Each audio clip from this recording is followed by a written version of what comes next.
It's big, it's orange, and it's rather good. Simucube have entered the ecosystem game with this, the Tahko GT-21. Tahko means grindstone in Finnish, which as far as names go, is probably about as apt as possible for sim racing. I look forward to the future lag spike and rage quit models. Beyond the fears of nominative determinism, the GT-21 has a lot going for it. A 320mm Alcantara clad wheel rim, 12 quality buttons depending on how you count them, a rotary switch, and a pair of high-end magnetic shifters. Add to that a 7-way switch that allows you to adjust certain force feedback parameters on the fly, wireless connectivity, and Simucube's gloriously solid quick release, and well, it's a pretty compelling offering. And if you own a Simucube 2 wheelbase, it's completely plug and play, except of course it's wireless, so there's no plug. But this is a high-end wheel and Simucube's first entry into the peripherals game, so it's got to stack up against the competition. So throughout this video, I'll be comparing the GT-21 to Fanatec's flagship Porsche GT3 wheel and my much-loved Turn Racing R20 and Asher Racing button box combo. And for the sake of transparency, the Tahko and Porsche wheels were supplied by their respective manufacturers for review, while the Asher equipment was purchased using government-issued currency.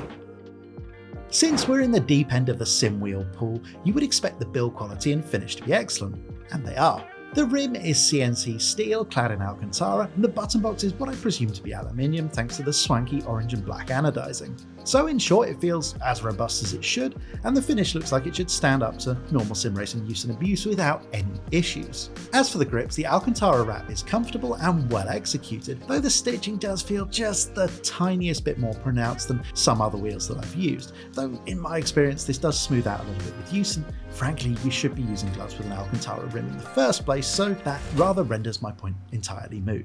Moving on to shifter feel, since that's all anyone seems to care about these days, the Tahko feels excellent, as you would expect from big, chunky neodymium magnetic shifters. The breakaway force on all three of these wheels is very similar, as is the shifter throw, though of course this will vary slightly depending on how far out you adjust the paddles. Honestly, there's really not a lot to choose between all three of these, and that's very much what I expected. The paddles themselves on the Tahko wheel are pre-production models, and the finished item will feature this design, which obviously I can't say anything about that you couldn't deduce from the image. That being said, the pre-production units are very stiff CNC aluminium and there's absolutely no flex whatsoever. So very much all good news so far. And the story is the same for the buttons, which honestly also feel very similar to the competition. I do prefer the layout and accessibility of the Tahko buttons, though as is always the case with any kind of wheel, the inner ones do need you to loosen your grip on the rim itself, unless of course you have salad fingers. I would have liked to have seen the option for a couple of protective shrouds to fit around the critical buttons, like pit speed for example, which you really don't want to engage by accident, but yeah, that's a very minor gripe. Then there's the 7-way switch, which we've seen before on other products, but in my opinion at least, it's always welcome. This one features a nice orange CNC cap, and while you can obviously map it in-game, you can also press the Simucube button on the back of the wheel, which allows you to adjust the force feedback strength, damping, and the Simucube filter.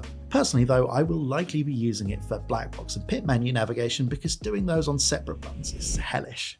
Before we move on, I should also mention the quick release, which is obviously ecosystem specific, but whatever way you look at it, Simucube brings the goods. While it does eschew the traditional motorsport pull ring look, you're compensated with a connection between the wheel and wheelbase that is stronger than the bond between molten cheese and the roof of your mouth. I genuinely have no doubt that you could lift a car with a Simucube quick release, and if anyone out there can lend me a crane, I really do want to make that happen. Before I give my overall opinion on the Tahko wheel, I want to talk about wireless connectivity. In the past, I was kind of against this, and I thought honestly it was a bit of a gimmick. I had no issues using a USB cable with my first direct drive wheels, so why would I introduce wireless communication into the mix with all of the potential gremlins that brings? I was of course wrong. And after a year of testing the wireless communication between my Asher wheel and the Simucube 2 Pro, I must say I'm a convert. I've had precisely zero issues. Connectivity has been flawless and every button press has been registered, and I've also never experienced any noticeable lag either. Moreover, I literally never remember to switch the wheel off, and I'm still using the original battery that was supplied. And the same has been true of the GT-21 during the month or so that I've had it here to test, so more good news. Functionally, the GT-21 is no slouch, and for the most part I do like the look of it. But I have to say that large burnt orange front plate is just a little bit much for me. Understated, it is not, but that's just my opinion, and I've worn a black snapback since I was 6 minutes old, so I'm not really qualified to speak with any level of authority on matters of aesthetics. And then there's the rotary switch, which is all well and good, but I just wish there were 2 of them. Not a deal breaker by any means, but something to bear in mind. As a package, I think this is a very strong first effort from Simucube. It doesn't really reinvent the wheel, but it does what it does with aplomb.